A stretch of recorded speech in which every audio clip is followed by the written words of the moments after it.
risks from malevolent individuals who are capable of employing this technology for malign purposes.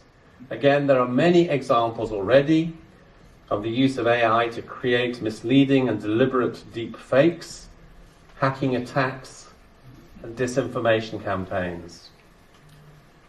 It has been suggested that whereas the earlier versions of algorithmic campaigns have weaponized attention, persuading us to click on certain areas of the screen, grabbing our clicks through frightening banner headlines or clickbait images, the new versions of AI, the generative AI, will weaponize persuasion using our unique data scraped from multiple sources to manipulate our desires and wishes in subtle and undetectable ways, playing on our human frailties and longings, offering a kind of pseudo-intimacy.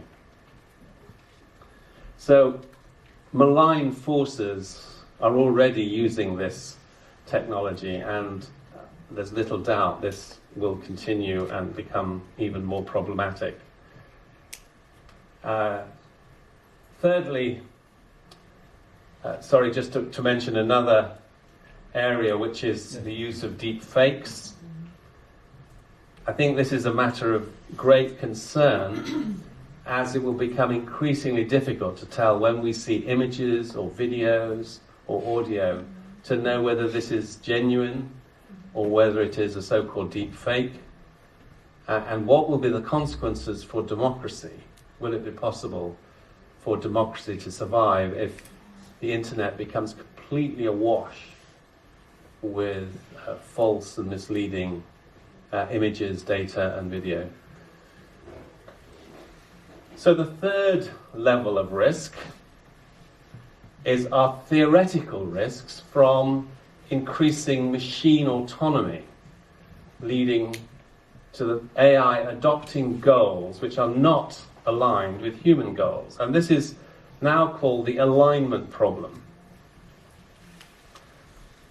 At present, this remains the province of dystopic science fiction. But many technologists, such as Elon Musk, are genuinely concerned about the risks of creating super intelligent beings who will outsmart humanity. And one of the extraordinary realities of artificial intelligence is that there doesn't appear to be a physical limit to processing power. And in this sense, artificial intelligence is fundamentally different from all other mechanisms. So all other physical mechanisms have limits which come from the physical nature of reality. So there's a limit to how big an engine can be, to how big a rocket can be, to how big a gun can be. All these things are limited by the physics of the real world. But when you're dealing with ones and zeros, it appears there is no fundamental limit to processing power. This diagram is taken from a book written by an Oxford professor, Nick Bostrom, called Superintelligence.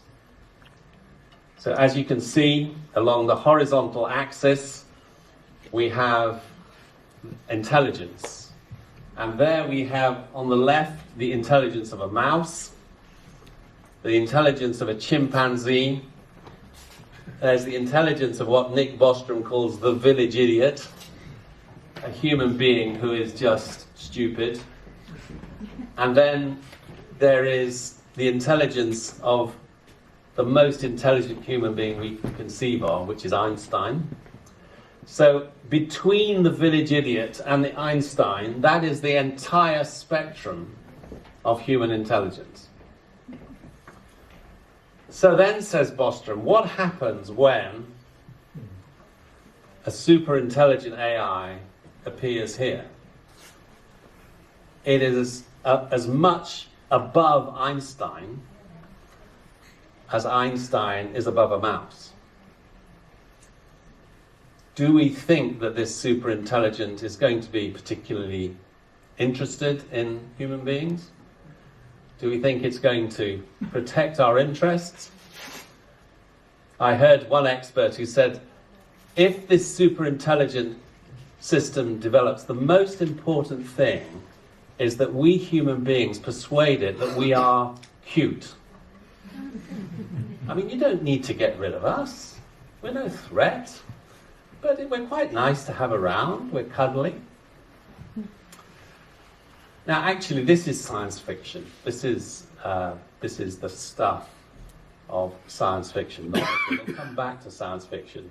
But there are many people in the tech industry who are genuinely concerned about this possibility.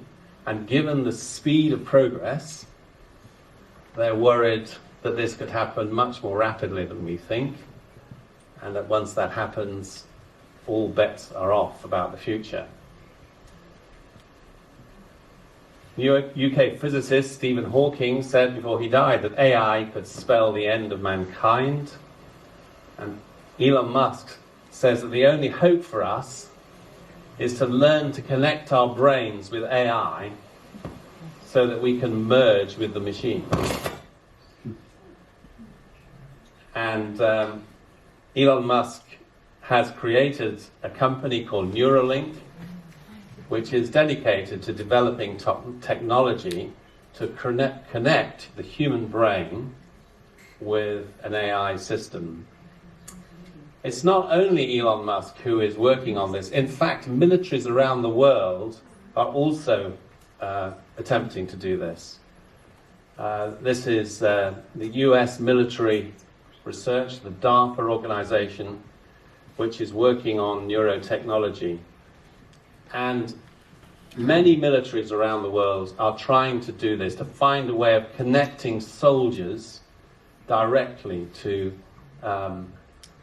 hardware, to scanning machines, to fires. And so there's this horrific vision of the hyper-enabled soldier who is, and this is no longer science fiction, this is becoming a reality. And again, this is often driven by military competition. The fear is that if the opposition develops this kind of technology, they could wipe us out on the battlefield. So one of the things which is fascinating to me is the interaction between science fiction narratives and real-world technological developments. And this seems to be unique about artificial intelligence. If you go back into history, what always happened was that the technological development happened first, and then the creative writers and artists came along and wrote about it. But writers, novelists, dramatists have been writing about science fiction for 100 years. It goes back to Frankenstein, to H.G. Wells, and then many of the Americans, Asimov, and others. And they have been writing about science fiction, about a world in which machines become intelligent. And many of the technology leaders in America have grown up with science fiction. They are confessedly science fiction nerds. And they have been reading this stuff and they're trying to make it come true. And then what happens is the science fiction writers notice what the scientists and technologists are doing, and so they then put a further twist. And then the technologists read this and they say, well, that's a good idea. We'll change it. So more recently, a science fiction writer called Neil Stephenson came up with the idea of the metaverse. That this would be some kind of virtual reality in which people would spend their whole life. And then Mark Zuckerberg says, that's a great idea, I'm going to invent the metaverse. And that's what he's doing. He's creating what is a science fiction idea. So there is this fascinating link between science fiction. And if you know American science fiction, you will know that much of it is very dystopic. If you're reading a science fiction novel and the machines become more and more intelligent, and eventually the machines become more intelligent than the human beings, you know that it's not going to end well. And that sooner or later there's going to be some kind of disaster. And I think this is at the roots of why so many technologists in America particularly are very, very scared about their machines. They've been trying to make this come true, and then they've suddenly remembered, hang on a minute, I've just remembered how the novel ends, and it ends very badly. And so they are genuinely worried. And it's fascinating to me that there is a kind of philosophical element here, because most of the scientists, the technologists, have adopted what they would call a physicalist or a materialist understanding of the human brain. They would tell you the human brain is merely wiring. It is simply brain cells connected with wires and connections and synapses. There is nothing else. There's nothing mysterious. There's nothing magical about the human brain.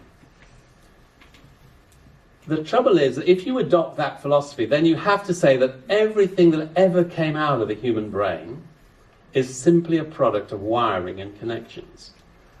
So that means not only the most wonderful things that the human brain has ever developed, symphonies and cathedrals and wonderful technology and so on, but it also means the most terrible things that human beings have ever done, the most evil, horrific, ghastly things that human beings have ever done is simply a product of wiring. And therefore, if this has happened once, the human brain has created terrible evil, why should we be so confident that it can't happen again in the wiring of a computer? And so there is this genuine fear of an analogue to human evil will start to emerge from these machines. The risks of AI are not only in exerting military power and domination. There are other more subtle risks. We have an inbuilt human tendency to anthropomorphism, to see a human form in a non-human being. Anthropomorphism is a universal human tendency which is largely outside of conscious control. You can't decide whether you want to anthropomorphize. It just happens, ping. It's part of our humanity. It brings profound positive benefits. But at the same time, it renders us open to manipulation and deception. And I'm sure you've noticed that our working and personal lives are becoming increasingly infiltrated by simulated persons. So, Alexa, Siri, Google Home, but there are more sophisticated versions. This is Replica, an AI companion who cares, always here to listen and talk, always on your side, join millions growing with their AI friends.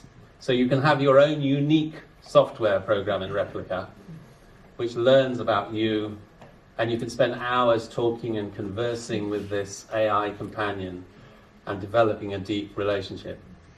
Surprise, surprise, it turned out that many Replica users were talking dirty to their companions. There was a whole lot of sexual innuendo going on. And then when the company discovered what was going on, they changed the program to prevent all this sexual innuendo from coming out from Replica. And then there was lots of complaints from users who said it's no fun anymore. I want to have somebody with whom I can explore my sexual fantasies. So human compassion. These are the words of a journalist, David Polgar. He said, "Human compassion can be gamed. It is the ultimate psychological hack. A glitch in human response that can be exploited in an attempt to make a sticky product." That's what the designers say. They want to make a sticky product. So in other words, we can't put it down. We can't put the app down. We can't put the software program down. That's why designers give AIs human characteristics in the first place. They want us to like them. And so I think we're going to see a constant growth of this new kind of intimacy, which I would call pseudo-intimacy. The US television series Westworld is set in an imaginary theme park populated by advanced humanoid robots. Real human beings can come to the theme park to live out their fantasies, to do whatever they like with the robots. In an early episode, a human being comes to the theme park for the first time, and as he arrives, a beautiful young woman comes up to him. Is there anything I can do for you? And he stares at her and he says, are you real or are you one of those? And she says, if you can't tell, does it matter? That's a deep and troubling question. And it's one that's going to haunt our society, I think, as we move into this AI future. If you can't tell the difference between a real human being and an incredibly clever simulacrum, does it matter? And I can guarantee to you there are going to be many voices saying it doesn't matter. As long as it makes you feel good, as long as it plays the role of a partner, of a companion, of a friend, the fact that you can't tell whether or it's real or not really doesn't matter. But I think, and I think many of us in this room would think, actually we have a deep intuition that it does matter, that authenticity matters, that truth, that truthfulness compared with deception, that it matters. But we're going to have to make the argument why it matters, because there will be people who say it doesn't matter. So there's much more that can be said, but for now I wish to address two fundamental questions which are raised by these recent startling developments in AI. These are the fundamental questions which we cannot avoid.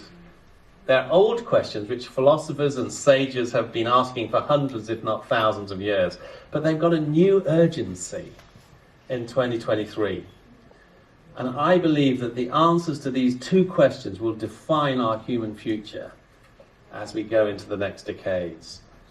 And they are these. What does it mean to be human in a world which is increasingly dominated by intelligent machines? How can we preserve our unique and precious human identity when we come surrounded by simulated persons? And then question number two, what is the end goal of all this AI technology? What is the telos? What kind of world do we wish to create for our children? So first, what does it mean to be human? A common answer from scientists and technologists is that human beings are biological machines, machines that think. Or as one scientist put it, computers made out of meat. A physicist, Sean Carroll, was asked what he thought about machines that think, and he said, hey, those are my friends you're talking about. We're all machines that think. And the distinction between different types of machines is eroding. But these are the words of Stephen Hawking, the British physicist, who sadly died not long ago.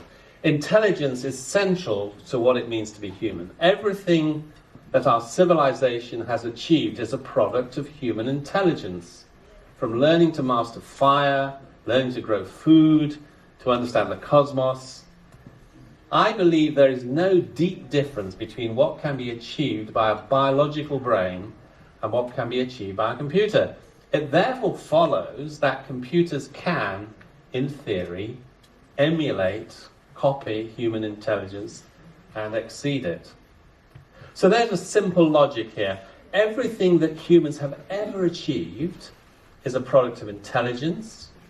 Now we've got computers that can reproduce this, and they're constantly getting more powerful and more complex. Therefore, machines will ultimately be capable of reproducing everything that humans have achieved. Demis Hassabis, the co-founder of the company Google DeepMind, said that his goal is to solve intelligence and then use that to solve everything else. But of course, the word intelligence is in reality far more slippery and ambiguous than at first glance. To define everything that human civilization has achieved as a product of intelligence is highly misleading. What's the common factor in a musical symphony, a great cathedral, the emotional intelligence in a human relationship, a mathematical theorem, a profound novel about human loss, the text of the Bible, a scientific research paper, or the work of a mime artist? The word intelligence seems to expand to become synonymous with all the glorious variety and eccentricity of what human beings have achieved over the centuries. The only intelligence we have any deep understanding of is that of human beings. And so the very concept of machine intelligence is immediately problematic. Similar to the common ideas of machines knowing things, perceiving, understanding, choosing. It seems obvious that the apparent intelligence of machines cannot be the same as human intelligence. Human beings are mammals. Our understanding of an interaction with the world is inextricably intertwined with our embodied mammalian nature and the web of social relationships in which we find ourselves. It seems obvious that machine intelligence can never replicate human intelligence, although machines can perform some apparently intelligent tasks at a level that exceeds human beings. But as the machines become more like humans, the humans become more like machines. And so this machine metaphor is very powerful. And have you noticed how in our language we use words like being hardwired, being programmed, suffering from information overload? So these are machine metaphors which are now creeping in the way we think about ourselves. So artificial intelligence becomes a distorting mirror in which we attempt to understand what it means to be human. So there are aspects of human thinking which are like a computer. The machine is a useful metaphor for the ways in which the brain operates. Machine metaphors have been extremely fruitful in academic disciplines such as human physiology, molecular biology, cognitive neuropsychology, and so on. But there's a critical difference between a fruitful metaphor and a description of core reality. It may be helpful to say that in some aspects a human being is like a computer, but to say that a human being is a computer, or the brain is a computer, is meaningless or incoherent.